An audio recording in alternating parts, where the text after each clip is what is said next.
नमस्कार दोस्तों। आज के इस सेशन में अपन परिसंचरण तंत्र चैप्टर को बेसिक से लेकर एडवांस लेवल तक 3D डायग्राम के माध्यम से कवर करेंगे। अपन इस वीडियो में सबसे पहले परिसंचरण तंत्र किसको बोलते हैं, खुला और बंद परिसंचरण तंत्र क्या होता है वो डिस्कस करेंगे। उसके बाद में रक्त के बारे में सारी चीज़ें पढ़ेंगे, हृदय के बारे में सारी चीज़ें पढ़ेंगे। फिर मैं कुछ आपको जो चिकित्सक उपकरण है उनके बारे में समझाऊंगा। ईसीजी क्या होता है, स्टेथोस्कोप क्या होता है, बीपी मापने वाला यंत्र क्या होता है। उसके बाद मानव में रक्त का परिसंचरण किस प्रकार से होता है वो डिस्कस करेंगे। और लास्ट में इस चैप्टर में से जो भी पुराने एग्जामों में क्वेश्चन आ रखे हैं उन पर अपन डिस्कस करते हुए इस वीडियो को कंप्लीट करेंगे। अगर आप कोई से भी एग्जाम की तैयारी कर रहे हो, चाहे आपके एग्जाम का लेवल कुछ भी हो, अपनी इस क्लास में से सिंगल क्वेश्चन बार देखने को नहीं मिलेगा। और इसी फॉर्मेट के अंदर अपन कंप्लीट साइंस को अपने इस यूट्यूब चैनल पर कवर करेंगे। तो चलिए आज के सेशन को शुरू करते हैं।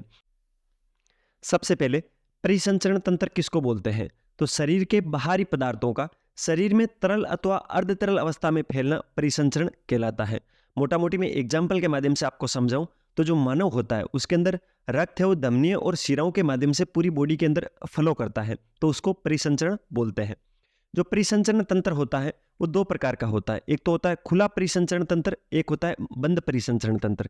खुला परिसंचरण तंत्र किसको बोलते हैं, तो रक्त शरीर के ऊतकों के अगर सीधे संपर्क में आता है तो उसको खुला परिसंचरण तंत्र बोलते हैं।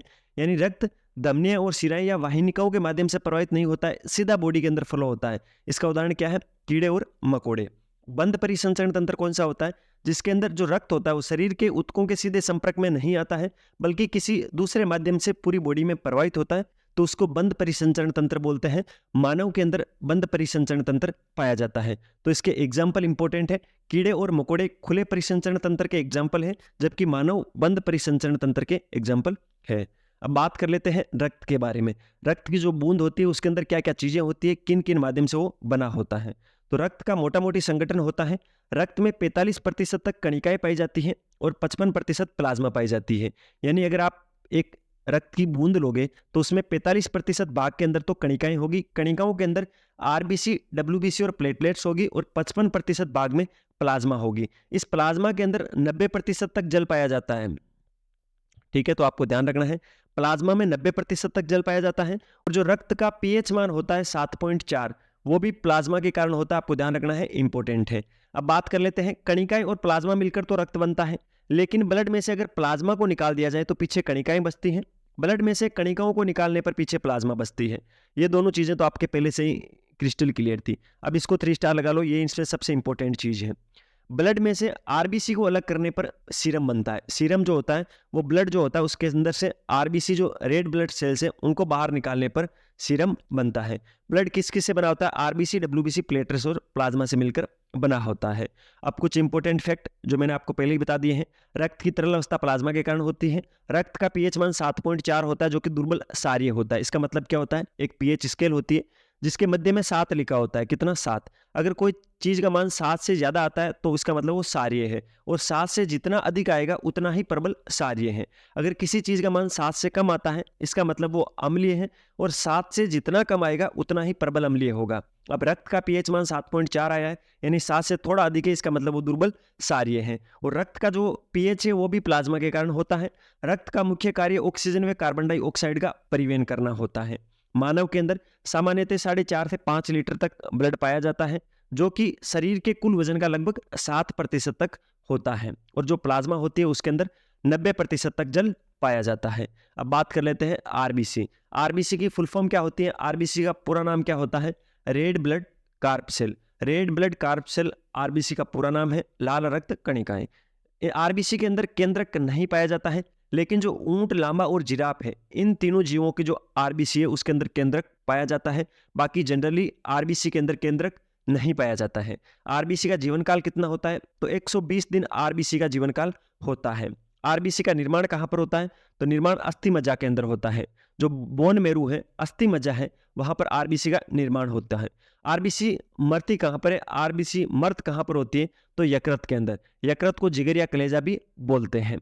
ठीक है, इसके आगे जो आरबीसी है वो मरने के पश्चात कहां पर जाके स्टोर होती है, तो पलिया के अंदर, जिसको तिल्ली भी बोलते हैं। पलिया या तिल्ली के अंदर मरने के बाद जाके स्टोर होती है। मरती कहां पर है, लीवर के अंदर। निर्माण कहां पर होता है, अस्थि मज्जा के अंदर। जीवन काल कितना होता है, 120 दिन का। केंद्रक नहीं पाया जाता है। ऊंट, लामा और जिराफ की आरबीसी के अंदर केंद्रक पाया जाता है और आरबीसी का पूरा नाम रेड ब्लड कार्प सेल होता है। अब यह डायग्राम किसका है, क्या है? जो यहाँ पर आपको लीवर दिख रहा होगा, ये है मानव का लीवर, ये पीछे किडनी दिख रही होगी और यहाँ पर ये जो चीज है वो है पलिया या तिल्ली, जहां पर आरबीसी मरने के पश्चात जाती है, इसलिए इसको आरबीसी का कब्रिस्तान बोलते हैं, ब्लड बैंक बोला जाता है और आरबीसी का बूचड़खाना बोला जाता है। ये तीनों किसको बोलते हैं? तो पलिया को बोलते हैं और पलिया को ही तिल्ली बोलते हैं। ये पलिया की एक फोटो है 3D, जिसको आप समझ लेना। अगला क्या है? ये कोई एक आदमी है जिसका ब्लड लिया है अपन ने 1 गन इसलिए ये चिल्ला रहा है। इसके अंदर 5 से 6 लीटर टोटल ब्लड था, उसमें से अपन ने 1 गन ब्लड लिया है, फिर इसको हीमेटोसाइटोमीटर के माध्यम से इसका विश्लेषण किया है, तो इसके अंदर डब्ल्यूबीसी की संख्या 11,000 मिली है, आरबीसी की संख्या 55 लाख मिली है और प्लेटलेट्स 4 लाख मिली है। तो एक जो सामान्य व्यक्ति होता है उसके अंदर 1 गन ब्लड के अंदर 11,000 डब्ल्यूबीसी होती है, 55 लाख के लगभग आरबीसी होती है और 4 लाख प्लेटलेट होती है। इनका मापन किससे किया जाता है? तो हीमेटोसाइटोमीटर के माध्यम से इनका मापन किया जाता है। अब 2 टर्म्स है जिनको आपको समझना है। एंजियोलॉजी किसको बोलते हैं? तो परिसंचरण के अध्ययन को एंजियोलॉजी बोला जाता है। लॉजी कहीं भी अगर किसी शब्द के पीछे लगा है तो इसका मतलब अध्ययन होता है। एंजियोलॉजी का मतलब परिसंचरण का अध्ययन होता है। वहीं हीमेटोलॉजी का मतलब होता है रक्त का अध्ययन। इस लॉजी का मतलब हुआ अध्ययन और हीमेटोलॉजी का मतलब हुआ रक्त का अध्ययन। अगली स्लाइड पे चलते हैं। आरबीसी की संख्या ज्यादा होने पर पॉलीसाइथेमिया होता है। अगर किसी में आरबीसी की संख्या है वो 55 लाख से अधिक हो जाती है तो उसको पॉलीसाइथेमिया हो जाता है, और अगर आरबीसी की संख्या 55 लाख से कम हो जाती है तो उसको एनीमिया हो जाता है। एनीमिया को जनरली अपन रक्त की कमी या रक्त अल्पता के नाम से भी जानते हैं। तो आरबीसी की संख्या कम होने पर एनीमिया हो जाता है। जो आरबीसी होता है उसको साइंटिस्ट भाषा के अंदर इरिथ्रोसाइट्स बोला जाता है, डब्ल्यूबीसी को ल्यूकोसाइट बोला जाता है और प्लेटलेट्स को थ्रोम्बोसाइट बोला जाता है। तो इन तीनों के नाम आप याद रखोगे। एग्जाम के अंदर क्वेश्चन में अगर आरबीसी की जगह इरिथ्रोसाइट्स लिखा है तो आप कंफ्यूज मत होना। आरबीसी का मतलब ही इरिथ्रोसाइट होता है, डब्ल्यूबीसी का मतलब ल्यूकोसाइट होता है और प्लेटलेट्स का मतलब थ्रोम्बोसाइट होता है। एक बार ये रेलवे के एग्जाम में पूछा गया था, आरबीसी और डब्ल्यूबीसी का अनुपात क्या होता है? तो 600:1 होता है। इसका मतलब क्या हुआ? अगर 600 आरबीसी है तो उसके अनुपात में 1 डब्ल्यूबीसी होगी। आरबीसी जो होता है उसका आकार कैसा होता है? तो उभय अवतल आकार की होती है आरबीसी, और सबसे जो छोटी आरबीसी है वो कस्तूरी मर्ग के अंदर पाई जाती है। अब बात करते हैं डब्ल्यूबीसी की। व्हाइट ब्लड सेल्स, श्वेत रक्त कणिकाएं डब्ल्यूबीसी को बोलते हैं। ये डब्ल्यूबीसी की एक फोटो है जिसको आप देखने की कोशिश करना। डब्ल्यूबीसी के अंदर केंद्रक पाया जाता है और ये वास्तविक कोशिका होती है। डब्ल्यूबीसी एक वास्तविक कोशिका है जिसके अंदर केंद्रक पाया जाता है। इनका जीवन काल 3 से 7 दिन का होता है। जिस प्रकार जो आरबीसी थी उसका जीवन काल 120 दिन का था, उसी प्रकार डब्ल्यूबीसी का जो जीवन काल है वो 3 से 7 दिन का होता है। इसका निर्माण भी अस्थि मज्जा बोन मैरो के अंदर होता है। जो डब्ल्यूबीसी है उसका मुख्य कार्य क्या होता है? तो प्रतिरक्षा तंत्र का निर्माण करना डब्ल्यूबीसी का मुख्य कार्य होता है। शरीर में सैनिक के रूप में और सुरक्षा की प्रथम पंक्ति भी डब्ल्यूबीसी को बोलते हैं। तो 2 डब्ल्यूबीसी के उपनाम है, शरीर के सैनिक और सुरक्षा की प्रथम पंक्ति डब्ल्यूबीसी को बोलते हैं। बात हुई है प्रतिरक्षा की, तो प्रतिरक्षा 2 प्रकार की होती है। एक तो जन्मजात प्रतिरक्षा होती है और एक अर्जित प्रतिरक्षा होती है।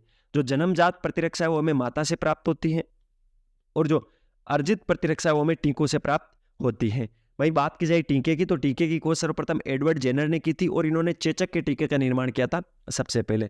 डब्ल्यूबीसी की संख्या जो पुरुष होते हैं उनमें 6,000 से 11,000 गन होती है। ठीक है, प्रति गन में 6,000 से 11,000 तक होती है। वो कहाँ पर पढ़ा था अपन ने? यहाँ पर पढ़ा था। इन भाई साहब का जब 1 गन ब्लड लिया था तो उसके अंदर 11,000 डब्ल्यूबीसी की मात्रा थी, जो मैंने आपको वहां पर बताई थी। वहीं डब्ल्यूबीसी की संख्या महिलाओं में 5,000 से 10,000 गन होती है।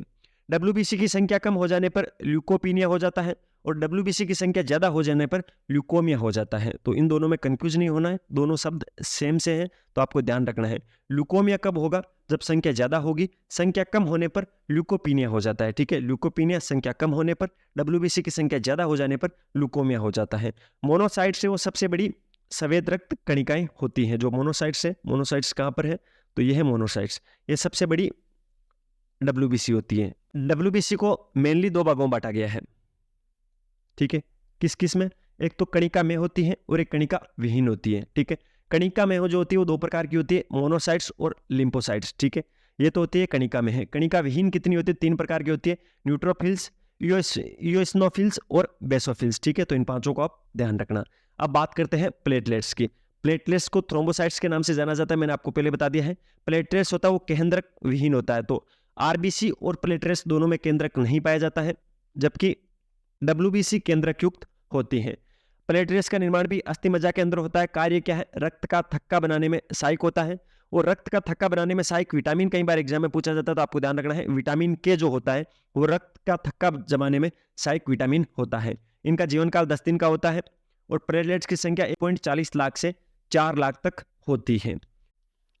रक्त के अंदर 55% प्लाज्मा पाई जाती है, यानी टोटल जितना भी रक्त है उसमें से 55% में प्लाज्मा पाई जाती है, 45% में कणिका पाई जाती है। ये हमने इस वीडियो में शुरू में डिस्कस किया था, ठीक है। तो जो 55% प्लाज्मा होती है उसके अंदर 90% तक तो जल पाया जाता है और जो इसका 10% का भाग पीछे का बचता है उसके अंदर कार्बनिक और अकार्बनिक पदार्थ पाए जाते हैं। कार्बनिक पदार्थों के अंदर तो यूरिया हो गया, अमीनो अम्ल हो गए, प्रोटीन हो गए, ये चीजें पाई जाती हैं। जबकि जो अकार्बनिक पदार्थ है उसके अंदर सोडियम, क्लोरीन, सोडियम क्लोराइड ऐसे पदार्थ पाए जाते हैं। प्लाज्मा का रंग जो होता है वो हल्का पीला होता है। प्लाज्मा का पीएच 7.4 होता है और रक्त का पीएच भी 7.4 होता है, ठीक है। प्लाज्मा जो होती है वो तरल अवस्था के अंदर होती है। ये दोनों चीजें मैंने आपको शुरू में बताई थी। रक्त का पीएच मान में तरल अवस्था प्लाज्मा के कारण होती है।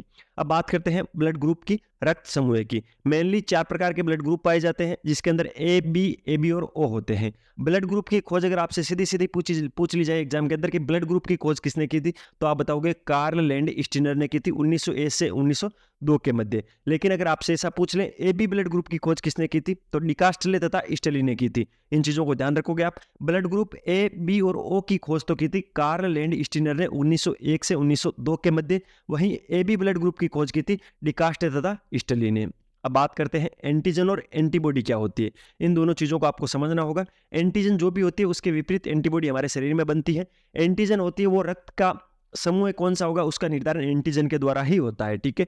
एंटीजन ग्लाइकोप्रोटीन के बने होते हैं और आरबीसी की झिल्ली पे पाए जाते हैं। इसको 3 स्टार लगा लो। एंटीजन कहां पर पाए जाते हैं? आरबीसी की झिल्ली पर पाए जाते हैं, जो कि रक्त समूह निर्धारण के लिए काम में लिए जाते हैं। एंटीजन 2 प्रकार के होते हैं, ए और बी। इसके अंदर ए बड़ा लिखा हुआ है, बी बड़ा लिखा हुआ है। एंटीबॉडी जब मैं आपको डिनोट करवाऊंगा तो ए छोटा करवाऊंगा, बी छोटा करवाऊंगा। एंटीजन के खिलाफ एंटीबॉडी होते हैं, अर्थात एंटीजन शरीर में प्रवेश करके एंटीबॉडी का निर्माण करवाते हैं। अब बात करते हैं एंटीबॉडी की। यह प्लाज्मा अथवा सीरम में पाई जाती है। वो तो एंटीजन था, वो आरबीसी की ऊपरी परत पे पाया जाता है, ठीक है, आरबीसी की झिल्ली पे पाया जाता है। और जो एंटीबॉडी होती है वो प्लाज्मा अथवा सीरम के अंदर पाई जाती है। और जब डब्ल्यूबीसी के गामा ग्लोबुलिन का संश्लेषण होता है उस दौरान एंटीबॉडी का निर्माण होता है। एंटीबॉडी 2 प्रकार की होती है, छोटा है और छोटी भी। एंटीजन एंटीबॉडी के विपरीत बनता है, या एंटीबॉडी जो होती है वो एंटीजन के विपरीत बनती है। इसका मतलब क्या हुआ? अगर एंटीजन ए होगा तो एंटीबॉडी बनेगी बी, अगर एंटीजन बी होगा तो एंटीबॉडी बनेगी ए। दोनों सेम क्यों नहीं बनते हैं? एंटीजन और एंटीबॉडी आपस में नहीं मिलने चाहिए, अन्यथा ये एक दूसरे को स्कंदित कर देते हैं, जिसे रक्त समूहन की क्रिया बोलते हैं। अगर आपका ब्लड ग्रुप ए है तो आपके पास एंटीजन कौन सा होगा? ए होगा। मैंने आपको शुरू में बताया था जब एंटीजन पढ़ाया था, ये रक्त समूह के निर्धारण में प्रयोग में लिया जाता है। तो अगर एंटीजन ए है तो ब्लड ग्रुप भी ए होगा और उसके अंदर एंटीबॉडी विपरीत बनेगी तो एंटीबॉडी बी बनेगी। अगर आपका ब्लड ग्रुप बी है तो आपके पास एंटीजन होगा बी और एंटीबॉडी इसकी विपरीत बनती है तो एंटीबॉडी बनेगी ए। आपका ब्लड ग्रुप अगर ए बी है, ये स्पेशल है, इसको 3 स्टार लगा लेना। अगर आपका ब्लड ग्रुप ए बी है तो आपके पास दोनों एंटीजन हो गए, एंटीजन ए बी होगा, एंटीजन बी भी होगा। इस स्थिति में कोई भी एंटीबॉडी नहीं बनेगी। अगर एंटीबॉडी ए बन जाती है तो क्या होगा? एंटीजन ए और एंटीबॉडी ए दोनों मिलकर रक्त स्कंदित कर देंगे। अगर एंटीबॉडी बी बन जाती है तो एंटीजन बी और एंटीबॉडी बी मिलकर रक्त को स्कंदित कर देगी और रक्त समूहन की क्रिया हो जाएगी। इसलिए ब्लड ग्रुप ए बी के अंदर कोई भी एंटीबॉडी उपस्थित नहीं होती है। जो ब्लड ग्रुप ओ होता है उसके अंदर कोई भी एंटीजन नहीं होता है। तो एंटीजन कहां पर नहीं होता? ब्लड ग्रुप ओ के अंदर कोई भी एंटीजन नहीं होगा और दोनों एंटीबॉडी होगी। दोनों एंटीबॉडी हो सकती है क्योंकि एंटीजन नहीं है तो रक्त स्कंदन की क्रिया नहीं होगी। तो इस चार्ट को आप याद करने की कोशिश करना इंपॉर्टेंट है। अब चलते हैं एक कौन सा ब्लड ग्रुप वाला किसको ब्लड दे सकता है, कौन सा ब्लड ग्रुप वाला किससे ब्लड ले सकता है, ठीक है। अगर आपका ब्लड ग्रुप ओ पॉजिटिव है तो आप किससे ब्लड ले सकते हो? आप ओ पॉजिटिव से ले सकते हो, ओ नेगेटिव से ले सकते हो। इसमें एक चीज ध्यान रखना, जो ओ ब्लड ग्रुप है मोटा मोटी अपन ओ ही बोलते हैं, लेकिन डीप में पूछे तो ओ नेगेटिव। ओ नेगेटिव जो होता है वो यूनिवर्सल डोनर होता है। इसका मतलब है ओ नेगेटिव वाला किसी को भी ब्लड दे सकता है। ए बी पॉजिटिव वाला यूनिवर्सल रिसेप्टर होता है। इसका मतलब ए बी पॉजिटिव वाला किसी भी ब्लड ग्रुप के व्यक्ति से ब्लड ले सकता है। ओ पॉजिटिव वाला है तो ओ पॉजिटिव को तो ले ही सकता है, ओ नेगेटिव को ले सकता है। ओ नेगेटिव को तो सारे ब्लड ग्रुप वाले ले सकते हैं। एक चीज तो कॉमन आ गई। क्यों आ गई? क्योंकि वो जो ओ नेगेटिव होता है वो यूनिवर्सल डोनर होता है। ए बी जो पॉजिटिव है सबसे ब्लड ले सकता है, यूनिवर्सल रिसेप्टर है। तो इन दोनों में तो आपको क्रिस्टल क्लियर हो गया है। इसके बाद जो ओ नेगेटिव वाला है वो केवल ओ नेगेटिव से ले सकता है। ए पॉजिटिव वाला है ओ से तो लेगा ही, ओ नेगेटिव से तो लेगा ही, ओ पॉजिटिव से भी ले सकता है और ए पॉजिटिव से और ए नेगेटिव से ले सकता है। तो आप इस इंडेक्स को याद रखना, इसको याद रखने का सीधा सीधा तरीका यही है। ए बी है, ए बी आपको कहीं भी दिखे तो सबसे ले सकता है, ओ नेगेटिव सबको दे सकता है, ठीक है। इसके बाद में आप पॉजिटिव नेगेटिव इसको याद करने की कोशिश करना, ठीक है। अब बात करते हैं आर एच कारक की। आर एच फैक्टर क्या होता है?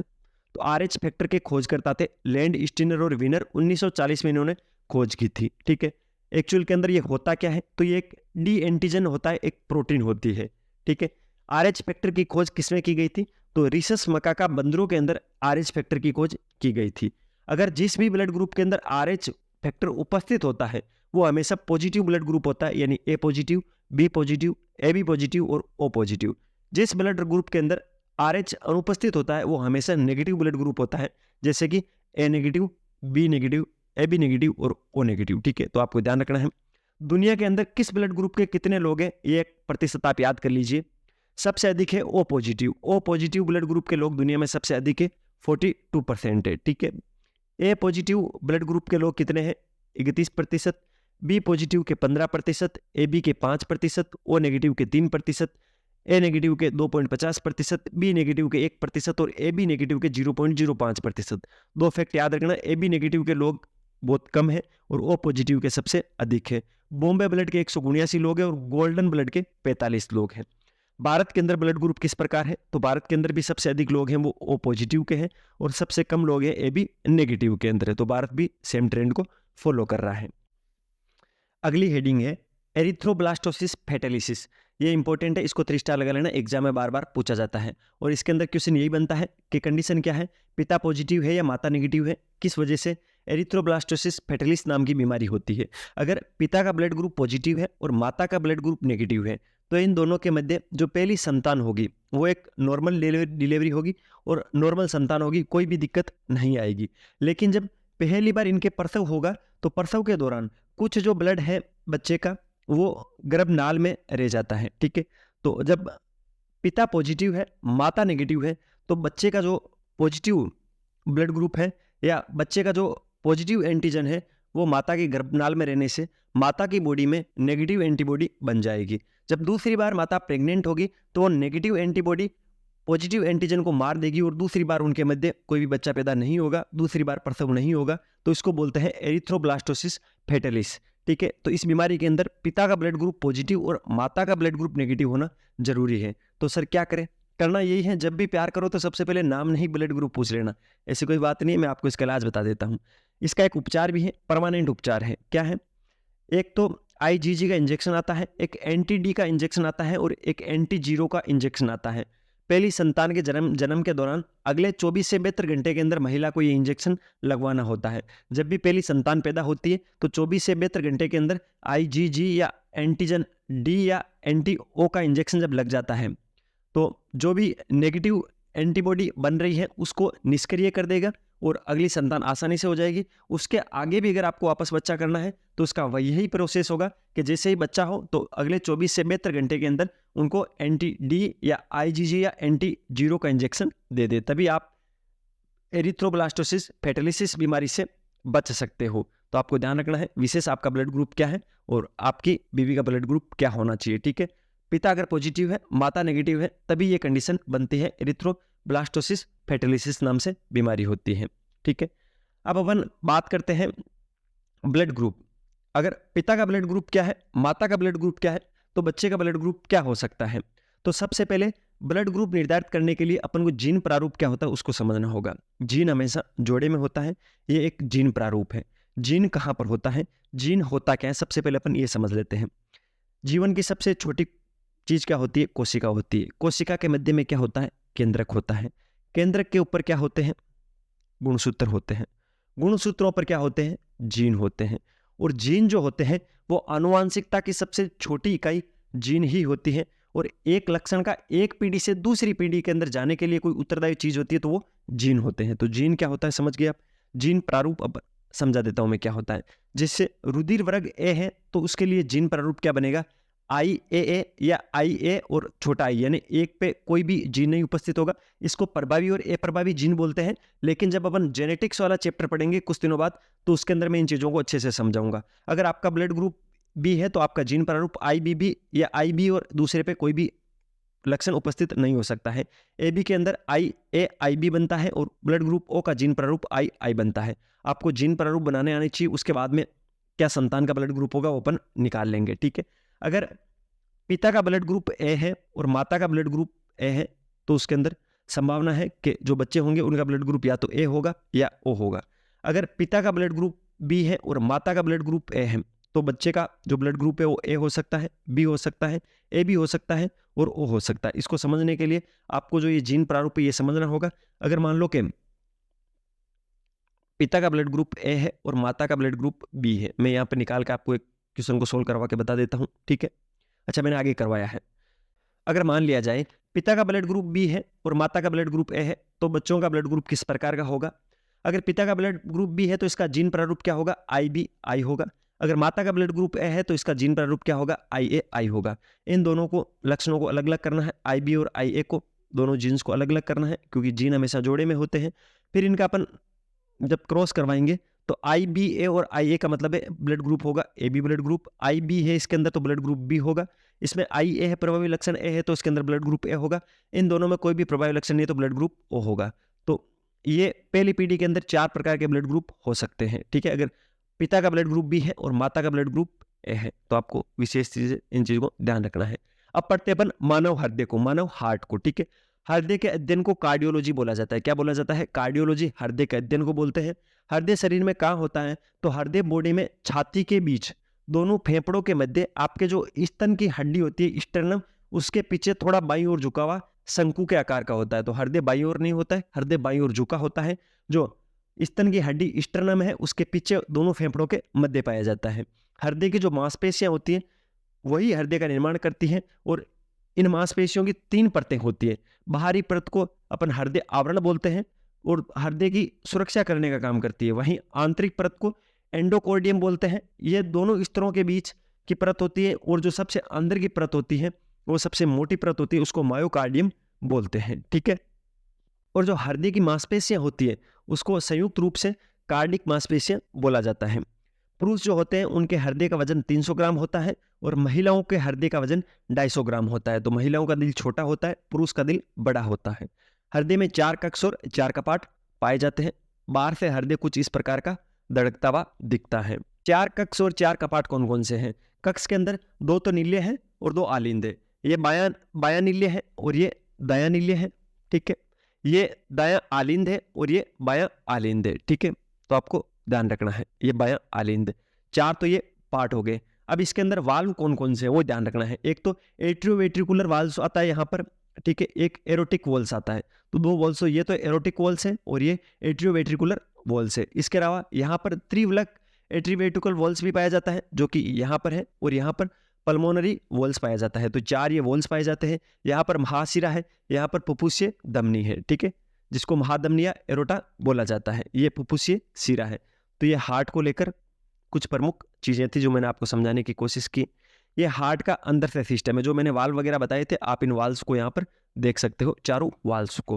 हृदय का मुख्य कार्य क्या होता है तो रक्त को पंप करना होता है, जबकि रक्त के शुद्धिकरण का कार्य किडनी और फेफड़ों के द्वारा होता है। तो हृदय को कभी भी रक्त को शुद्ध नहीं करता है, हृदय केवल रक्त को पंप करने का कार्य करता है। एक सामान्य आदमी का जो हृदय है वो 1 मिनट में 72 बार धड़कता है, लेकिन यह 70 से 80 प्रति मिनट तक भी हो सकता है। मानव हृदय में एक प्राकृतिक पेसमेकर होता है जिसको गति प्रेरक बोलते हैं, जिसे सिनोट्रियल नोड के नाम से जाना जाता है, ठीक है। सिनोट्रियल नोड होता है, वहीं पे पेसमेकर लगा होता है जो हृदय की गति के लिए जिम्मेदार होता है, ठीक है। अनेक कोशिकाओं का एक समूह होता है जो कि दाएं आलिंद की ऊपरी परत पर उपस्थित होता है और इसे विद्युत आवेग उत्पन्न करने की क्षमता होती है। ये लगातार विद्युत आवेग उत्पन्न करता रहता है जिसकी वजह से हृदय लगातार धड़कता रहता है। एक सामान्य पुरुष का जो हृदय है वो एक बार में 70 ml रक्त पंप करता है और 1 मिनट के अंदर लगभग 5 लीटर तक रक्त को पंप कर सकता है। एक बार जब हृदय धड़कता है तो 70 ml जो रक्त होता है उसको पंप कर सकता है, ठीक है। अब एक बीमारी होती है टेकीकोर्डिया। क्या होता है, आरामदायक स्थिति में भी हार्ट बीट का सामान्य से ज्यादा तेज धड़कना टेकीकोर्डिया कहलाता है। अगर आप एकदम विरामावस्था में बैठे हो, कोई भी काम वगैरह कुछ नहीं कर रहे हो, फिर भी अगर आपकी हार्ट बीट है जो सामान्य से अधिक हो जाती है तो उसको टेकीकोर्डिया बोलते हैं। इसे प्राय दिल की धड़कन, एक्सरसाइज, फिजिकल एक्टिविटी, तनाव, मानसिक आघात या फिर बीमारी के दौरान बढ़ जाती है, लेकिन आरामदायक स्थिति में भी हृदय के अपर या लोअर चेंबर या दोनों में ही हृदय गति तेज होती है तो ये ट्रेकिकोडिया की समस्या होती है। जनरली अपन एक्सरसाइज वगैरह करते हैं, अगर अपन टेंशन में हैं, अगर अपने कोई मानसिक आघात है तो फिर तो हो ही सकती है, लेकिन अगर आप सामान्य स्थिति में बैठे हो फिर भी अगर आपकी हार्ट बीट सामान्य से तेज हो जाती है तो उसको ट्रेकिकोडिया बोलते हैं। ये एक नॉर्मल हार्ट की ईसीजी है और ये ट्रेकिकोडिया होने के बाद की ईसीजी है। तो इस प्रकार की ईसीजी आए तो समझ आना ट्रेकिकोडिया हो गया है, ठीक है। एक होता है ब्रेडिकोडिया। ट्रेकिकोडिया और ब्रेडिकोडिया में आपको कंफ्यूज नहीं होना है। सामान्य रूप से जो वयस्क शख्स होता है, यानी जो बूढ़े आदमी होते हैं, उनका हृदय 1 मिनट में 60 से 100 बार धड़कता है, लेकिन अगर हृदय की धड़कन 1 मिनट में 60 बार से कम हो जाती है तो उसको ब्रेडिकोडिया बोलते हैं। अगर धड़कन कम होती है तो ब्रेडिकोडिया बोलते हैं, धड़कन अगर अधिक होती है तो ट्रेकिकोडिया बोलते हैं, ठीक है। ये नॉर्मल ईसीजी है और ये ब्रेडिकोडिया होने के बाद की ईसीजी है। धमनी और शिरा क्या होती है? धमनी क्या होती है? धमनी के अंदर साफ खून का प्रवाह होता है और जो फुफ्फुसीय धमनी है उसके अंदर अशुद्ध रक्त बहता है, यानी जो O2 सहित ब्लड होता है, जो साफ खून होता है जिसके अंदर ऑक्सीजन की मात्रा अधिक होती है, वो हमेशा धमनियों में प्रवाहित होता है। लेकिन जो फुफ्फुसीय धमनी है वो एक अपवाद है, उसके अंदर साफ खून प्रवाहित नहीं होता है, ठीक है। धमनी में शुद्ध रक्त बहता है तो इसका कार्य क्या होगा? इसका कार्य होगा जो रक्त होगा उसको हृदय से शारीरिक अंगों तक ले जाने का कार्य करेगा। धमनियों की जो भित्तियां होती है वो मोटी होती है, धमनी की जो गुहा होती है वो पतली होती है जहां से खून प्रवाहित होता है। भित्ति मोटी, गुहा पतली का मतलब समझ गए होता। भित्ति का मतलब जो दीवार होती है वो तो मोटी होती है, गुहा का मतलब जो हो गया जो पाइपलाइन है, मतलब एक तो 1.5 इंच का पाइप होता है, एक 2 इंच का पाइप होता है, एक 5 इंच का पाइप होता है। जो 1.5 इंच का पाइप होता है उसकी गुहा सबसे छोटी होती है, तो मतलब आप गुहा का मतलब समझ गए होंगे, ठीक है। धमनी का व्यास कितना होता है? 2.5 mm से 5 mm के मध्य होता है। धमनियों की 3 परतें होती है, कौन कौन सी होती है? तो इस डायग्राम के अंदर धमनी की तीनों परतों को मैंने अच्छे से समझाया है, ठीक है। जो ट्यूनिका इंडिमा है ये एक आंतरिक परत है, यहाँ पर लिखा हुआ है, ये रहा ट्यूनिका इंडिमा, ये आंतरिक परत है। इसके अंदर लोचदार फाइबर के साथ ऊतक जुड़े होते हैं। ट्यूनिका जो मीडिया है ये बीच की परत होती है, ये मध्य परत है। यहाँ पर ज्यादातर चिकनी मांसपेशियां हैं जो आपकी धमनियों को आवश्यकता अनुसार सख्त अधिक खुली होने देती हैं। जो बाहरी परत होती है उसको ट्यूनिका एक्सटर्ना बोलते हैं। ये बाहरी परत है तंत्रिकाओं सहित अन्य ऊतकों के साथ संपर्क करती है और अंदर खींचने या विस्तार करने के लिए आदेश भेजती है। विशिष्ट धमनियां जो आपके शरीर या अंगों के कुछ हिस्सों तक रक्त प्रदान करती हैं। धमनियां क्या कार्य करती है मैंने आपको बता दिया है। जो ब्लड होती है उसको हृदय से शरीर के विभिन्न अंगों तक ले जाने का कार्य करती हैं। जो कोरोनरी धमनियां होती है वो हृदय को रक्त सप्लाई करती हैं। कैरोटिड जो धमनियां होती है वो मस्तिष्क, सिर और चेहरे और गर्दन को ब्लड सप्लाई करती हैं। और जो कशेरुका धमनियां होती है वो रीढ़ की हड्डी और मस्तिष्क को ब्लड सप्लाई करती है। इलियाक धमनियां वो श्रेणी को ब्लड सप्लाई करती है। ओरू धमनी पैरों को ब्लड सप्लाई करती है। सब केल्वियन धमनियां होती है वो सिर, गर्दन और भुजाओं को ब्लड सप्लाई करती हैं। सीलिएक और मेसेटेरिक जो धमनियां होती है वो पाचन तंत्र को ब्लड सप्लाई का कार्य करती है। अब बात करते हैं अपन शिराओं की। धमनियों की जस्ट विपरीत होती है शिराएं। शिराओं के अंदर अशुद्ध रक्त होता है या कार्बन डाइऑक्साइड युक्त ब्लड होता है वो शिरा के अंदर प्रभावित होता है। शिरा के द्वारा खून हृदय तक ले जाया जाता है, यानी जो भी शरीर के अंदर खराब ब्लड होगा, अशुद्ध ब्लड होगा, उसको जो शिरा होगी वो हृदय तक ले जाने का कार्य करेगी। शिराओं की भित्तियां पतली होती हैं और गुहा चौड़ी होती है, जबकि धमनियों की भित्तियां मोटी होती हैं और गुहा सकड़ी होती है। शिरा का व्यास 5 mm होता है। धमनी का व्यास अपन ने 2.5 mm से 5 mm के मध्य पढ़ा था। अब बात करते हैं बीपी, ब्लड प्रेशर। रक्तचाप क्या होता है? जो हमारे शरीर में हमने धमनियां और शिराएं अपन ने 2 अलग अलग चीजें पढ़ी थी। जो धमनियां होती है उसके अंदर जब शुद्ध रक्त प्रवाहित होता है धमनियों के अंदर, तो जो ये रक्त है ये धमनी की दीवार पे जो प्रेशर लगाती है उसको ही ब्लड प्रेशर बोला जाता है, बीपी बोला जाता है। बीपी को मापने के लिए जिस यंत्र का प्रयोग किया जाता है उसको स्पाइगोमेनोमीटर बोला जाता है। और ये स्पाइगोमेनोमीटर की फोटो ये तो पुराना वाला है, ठीक है, जिसके अंदर यहाँ पर पारा लगा होता था, उससे इसको हाथ में बांधा जाता है और फिर इस पाइप पे एक जो होता है जिससे अपन दाब बनाते हैं और इस पारे को ऊपर ले जाते हैं। जहाँ पर ये पारा 2 बार अटकता है वही ब्लड प्रेशर होता है। और ये है डिजिटल वाला, इसको डालते हैं हाथ के अंदर, भुजा के अंदर डाला जाता है, फिर वहाँ पर इसको नोट किया जाता है। ये अपर बीपी होती है, ये लोअर बीपी होती है, ये इसमें ऑटो मापते हैं, ठीक है। तो आपको ध्यान रखना है बीपी मापने वाले यंत्र को स्पाइगोमेनोमीटर बोला जाता है। इसकी खोज किसने की थी? तो डॉक्टर रिंग रोसी ने 1896 में इसकी खोज की थी। सबसे पहले बीपी कहाँ किसमें नापी गई थी? तो स्टीफन हेल्स नाम के वैज्ञानिक ने 14 वर्ष की एक घोड़ी के अंदर बीपी का मापन किया था। तो 14 वर्ष की एक घोड़ी थी जिसमें सबसे पहले बीपी को मापा गया था। स्टीफन हेल्स ने इसको मापा था। मानव में बीपी को ब्रेकियन कोरोइड धमनी में मापा जाता है। जनरली एग्जाम में तो अपन बता देते धमनी में मापा जाता है, अगर आपसे डिटेल में पूछे तो ब्रेकियन कोरोटिड धमनी के अंदर मानव में बीपी को मापा जाता है। रक्तचाप जो होता है वो 2 प्रकार का होता है। एक तो होता है प्रकुंचन रक्तचाप और एक होता है अनुशीतलन। दोनों क्या क्या होता है? रक्तचाप अधिकतम रक्तचाप होता है परकुंचन वाला, जो हृदय के अंकुंचन काल के समय उत्पन्न होता है और 120 mmHg होता है। जो अनुशीतलन होता है वो न्यूनतम रक्तचाप होता है, जो हृदय के प्रसाद काल के दौरान उत्पन्न होता है और ये 80 mmHg होता है। क्लासिक बीपी कितनी होती है? 120/80 होती है, जिसके अंदर 120 जो होता है वो सिस्टोलिक होता है, परकुंचन के दौरान होता है, नीले के परकुंचन के समय होता है। 80 जो होता है वो डायस्टोलिक होता है, जो कि नीले के अनुशीतलन की वजह से होता है। 140 और 90 जब बीपी पहुंच जाती है तो उसको हाइपरटेंशन बोला जाता है। 110 और 70 जब बीपी पहुंच जाती है तो उसको हाइपोटेंशन बोला जाता है। अब एक चीज होती है डॉक्टर के पास, स्टेथोस्कोप, जो डॉक्टर गले में लेके घूमता है उसको स्टेथोस्कोप बोलते हैं। और इस यंत्र का खोज वो आयरलैंड के वैज्ञानिक थे डॉक्टर आर्थर लियोड, जिन्होंने 1851 में की थी।